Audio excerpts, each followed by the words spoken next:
तो बच्चों, आज शुरू करते हैं। हिंदी का एक चैप्टर है बातचीत। आप लोग बताते हैं कि आप अगर हमारे चैनल में नए हैं तो सब्सक्राइब करें और लाइक करें, पेज को फॉलो करें और शेयर भी करें ताकि दूसरे लोग इससे लाभ उठा सकें। हमारा ये चैनल सिर्फ पढ़ाई के लिए ही बनाया गया है, बाद बाकी कोई काम के लिए नहीं। हमारे चैनल में अगर कुछ कमी है तो आप लोग इसे बताएं ताकि इसे सुधार किया जा सके। तो आज हम पढ़ा रहे हैं बातचीत चैप्टर क्लास 12 के स्टूडेंट के लिए, आर्ट्स, साइंस और कॉमर्स, जिनका चैप्टर नंबर 1 है।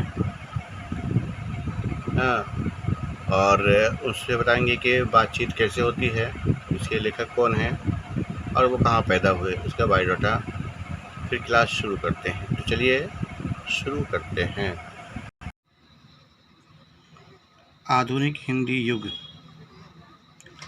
आधुनिक हिंदी युग को 5 भागों में बांटा गया है, जो आप देख रहे हैं।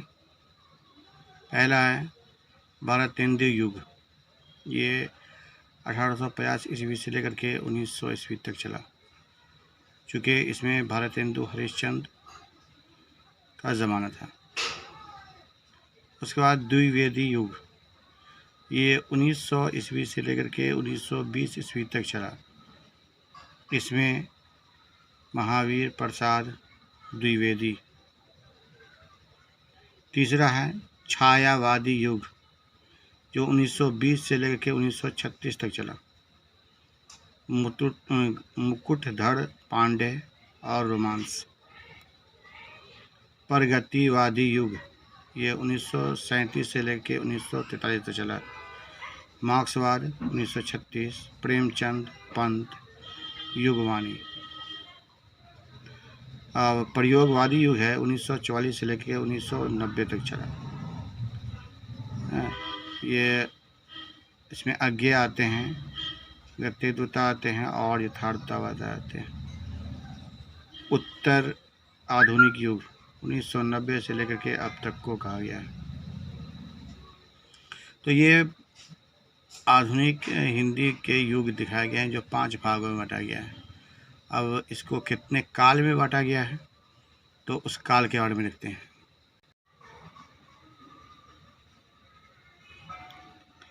हिंदी साहित्य के काल। हिंदी साहित्य को 4 काल में बांटा गया है। आदिकाल, भक्तिकाल, रीतिकाल और आधुनिक काल। और आधुनिक काल को जो 5 भाग में बांटा गया है। तो ये काल थे, जो कौन से कवि किस काल में आते हैं उसको याद करना पड़ता है। आदिकाल में कौन कवि आते हैं, भक्ति काल में कौन कवि आते हैं, रीति काल में कौन कौन से कवि आते हैं और आधुनिक काल में कौन कौन से कवि आते हैं। चलिए आगे देखते हैं क्या होता है। तो ये गद्य खंड में आते हैं 13 लेसन, और इन 13 लेसन में पहला है बालकृष्ण भट्ट, जिसने बातचीत लिखा है, और ये ललित निबंध है। पूछ देता है एग्जाम में कि बातचीत क्या है, तो ये ललित निबंध है। दूसरा है चंद्रधर शर्मा गुलेरी है, जिसके राइटर हैं, और नाम है चैप्टर में उसने कहा था, ये गुलेरी के है। जयप्रकाश नारायण ने लिखा था संपूर्ण क्रांति, ये क्या भाषण है। जगदीश चंद्र माथुर, ओ सदा नीरा, ये क्या है, यात्रा संस्मरण है। भगत सिंह, एक लेख और एक पत्र। रामधारी सिंह दिनकर, अर्धनारीश्वर, ये क्या है, निबंध है। सच्चिदानंद बादशियान अज्ञे, ये रोज लिखा, ये कहानी है।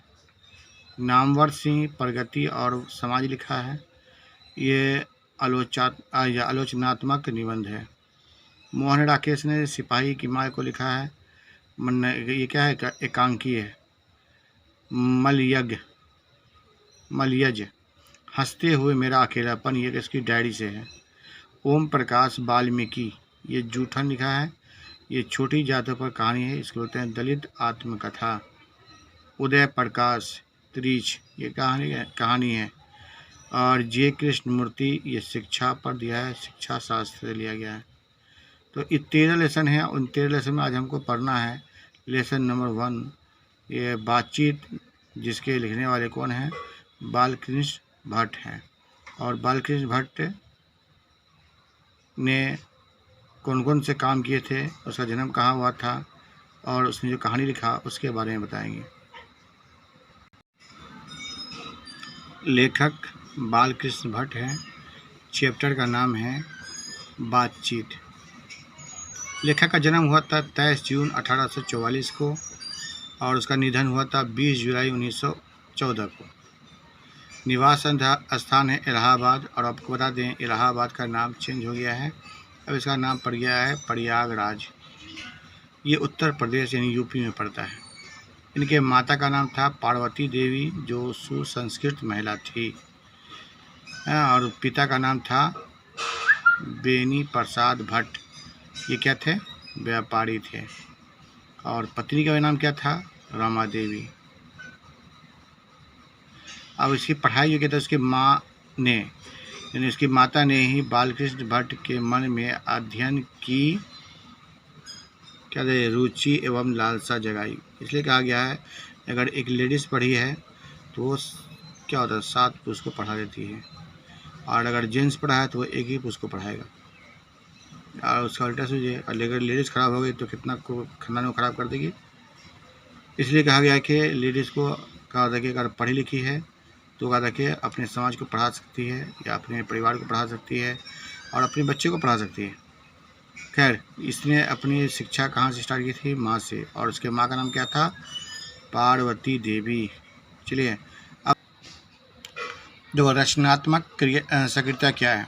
भरतेंदु हरिश्चंद्र की प्रेरणा से हिंदी वर्धिनी सभा प्रयाग की ओर से 1877 में हिंदी प्रदीप नामक मासिक पत्र निकालना शुरू किया। इसे वे 33 वर्षों तक चलाते रहे। मतलब पूछ दिया एग्जाम में कि हिंदी प्रदीप मासिक पत्रिका किसने निकाला था, तो ये बालकृष्ण भट्ट ने। और कितने साल तक निकाला? तो 33 वर्षों तक निकालता रहा, चलाता रहा इसको।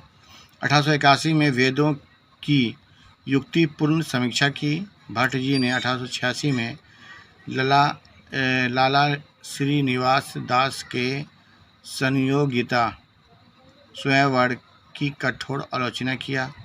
जीवन के अंतिम समय हिंदी शब्दकोश के संपादन के लिए श्याम सुंदर दास द्वारा काशी बुला लिए गए, और वहाँ उन्हें सारी बात रास नहीं आई, और वहाँ से वे चले आए। और आपको बता दें कि ये इसको पहले बता दिए थे कि ये पहले से ही कड़े मिजाज के थे, इसलिए इसको कोई चीज़ अच्छा नहीं लगता था।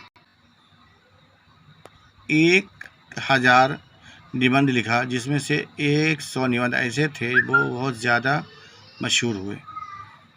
उपन्यास के बारे में आते हैं। उन्होंने रहस्य कथा, नूतन ब्रह्मचारी, 100 आज्ञा, अजान, एक सुजान, गुप्तवैरी, रसातल, यात्रा उचित दक्षिणा, हमारी घड़ी, सद्भाव का अभाव, ये उसकी उपन्यास का है। अब आते हैं आगे की तरफ। नाटक का नाम आता है तो पद्मावती, किरातर्जुनीय, वेनी संहार, शिशुपाल, वध, नल, दमयंती या दमयंती स्वयंवर, शिक्षादान, चंद्रसेन, सीता वनवास, पतित पंचम, मेघनाद वध, कट्टर सूप की एक नकल, बिरहनला, इंग्लैंड, देशवरी, भारत जननी, भारतवर्ष, और कली, 2 दूरदेशी, एक रोगी और एक वैद्य, रेल का टिकट, खेल, बाल विवाह, जिसके नाटक का नाम है। इसके बाद हम चलते हैं कि कविता के अंदर क्या क्या हुआ। ठीक है, कुछ क्वेश्चन बताएंगे आपको, और उनके बाद का देखिए इसको क्या देखिए चैप्टर को क्लोज किया जाएगा। कि अगर हम में वाक शक्ति न होती तो क्या होता। तो अगर हम में वाक शक्ति न होती तो यह समस्त सृष्टि, पूरी दुनिया गूंगी प्रतीत होती। सभी लोग चुपचाप बैठे रहते और हम जो बोलकर एक दूसरे के सुख दुख का अनुभव करते हैं वह शक्ति नष्ट होने के कारण एक दूसरे से कह सुन भी नहीं पाते और नहीं अनुभव कर पाते। इसमें इस फोटो में देखिए, ये किसी ग्रामीण क्षेत्र का फोटो लिया गया है। इसमें देखिए सबका दिख रहा है, तीन का रखे, चूँकि वाक शक्ति रहता है तब बोल लेता, वाक शक्ति नहीं है तो सब। बातचीत के संबंध में ड्वेन जॉनसन और एडिसन के क्या विचार थे? तो बातचीत के संबंध में ड्वेन जॉनसन का राय था कि बोलने से ही मनुष्य के सही रूप का पता चल जाता है। ये अगर मनुष्य चुपचाप रहे तो उसके गुण दोष का कभी भी पता नहीं चल पाएगा। और एडिसन ने क्या कहा था? एडिसन का राय था कि अगर असल में बातचीत सिर्फ दो आदमियों के बीच हो सकती है, जिसका मतलब ये है कि जब दो आदमी होते हैं तभी अपना दिल क्या करते हैं, एक दूसरे के सामने खोलकर बात करते हैं। लेकिन अगर ये वहाँ कोई तीसरा आ जाए, जब तीसरा आदमी आ जाता है तो फिर बातें खुलकर नहीं हो पाती है। जैसे देखिए यहाँ फोटो में दिखाया गया है, दो आदमी है, हुक्का पिए हुआ है, बात भी कर रहा है, हुक्का भी पी रहा है। और यहाँ पर देखिए इस फोटो में थोड़ा जूम कर देते हैं, दो तीन आदमी है, कोई किसी को ज़्यादा बोल नहीं रहा है। और खासकर ग्रामीण इलाके में का तो महिला समूह का कमाल है। चलिए, तो ये था किसके बारे में? ड्वेन जॉनसन और एडिसन के बारे में विचार था कि दो आदमी रहेगा तो बातचीत होगा, अगर दो से ज़्यादा हो रहा है तो बातचीत नहीं हो पाएगा। सिर्फ ऐसी बात होगी जिसमें जो सबको इंटरेस्ट हो, पर्सनल बात नहीं की जा सकती। आर्ट और कन्वर्सेशन। आर्ट ऑफ कन्वर्सेशन क्या है? आर्ट्स ऑफ कन्वर्सेशन बातचीत करने की एक कला है जो यूरोप के लोगों में ज़्यादा प्रचलित है। मतलब कि आर्ट्स ऑफ कन्वर्सेशन जो है वो एक कला है बात करने की जो यूरोप के लोगों में ज़्यादा प्रचलित है। इस बातचीत कला में एक ऐसी चतुराई के साथ बातचीत करते हैं कि उन्हें सुनकर कान को अत्यंत सुख मिलता है। साथ ही इसका दूसरा नाम होता है शुद्धि कोष्ठी है, जैसे दिखाया गया फोटो में। लैपटॉप भी चला रहे हैं, गाय को पाले हुए हैं, और कहता है क्या हो रहा है, बातों कर रहा है, लैपटॉप भी दिख रहा है।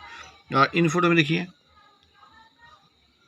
ये एक लड़की का लड़का बातचीत कर रहा है। हमारे यहाँ तो कहा था कि अगर बातचीत करें तो सोच ले क्या होगा। ये विदेश है, यहाँ हर चीज़ चलता है। शादी के टाइम में